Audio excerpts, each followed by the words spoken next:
Do you know how to evaluate an expression that has fractional exponents? Let's take a look at an example. Here's our expression.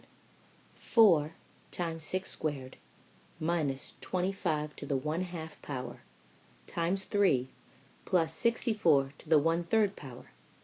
The first thing that we're going to do before we evaluate anything in this expression is we need to get rid of these fractional exponents. 25 to the 1/2 power is the same as the square root of 25. 64 to the 1/3 power is the same thing as the cube root of 64. Let's rewrite the expression including that information. So we have 4 times 6 squared minus the square root of 25 times 3 plus the cube root of 64. Now the first thing we're going to do is we're going to evaluate the exponents. We're going to evaluate here. Because this is a square root, we're going to evaluate here. And we're going to evaluate this cube root. So we have 4 times 6 squared, which is 6 times 6, which is 36, minus the square root of 25, which is 5, times 3, plus the cubed root of 64. What number times itself 3 times is 64? If you think about that, you know that 4 times 4 times 4 is equal to 64.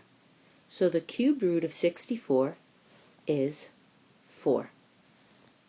Now we have a simplified expression that we can work with. Here it is again. Now we're going to evaluate this expression according to the order of operations.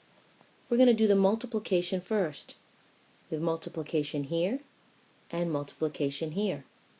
4 times 36 is 144 minus 5 times 3, which is 15, plus 4. Next we do addition and subtraction in order from left to right. So we have 144 minus 15, which is 129, plus 4, equals 133. This is our final answer. Let's look at one more. Here we have 5 times 100 to the 1/2 power plus 3 squared minus 125 to the 1/3 power. Let's rewrite it without these fractional exponents.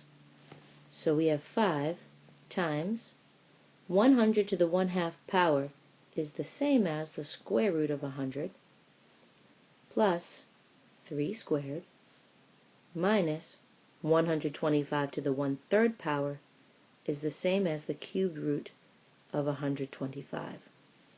Now let's evaluate the square roots and the exponents. And we have 5 times the square root of 100, which is 10, plus 3 squared, which is 9, minus the cubed root of 125, which is 5 times 5 times 5. So our answer would be 5. Now we do the order of operations. We're going to start with this multiplication. 5 times 10 is 50, plus 9, minus 5. And we do addition and subtraction in order from left to right. 50 plus 9 is 59, minus 5 would give us a final answer of 54. And our work is complete.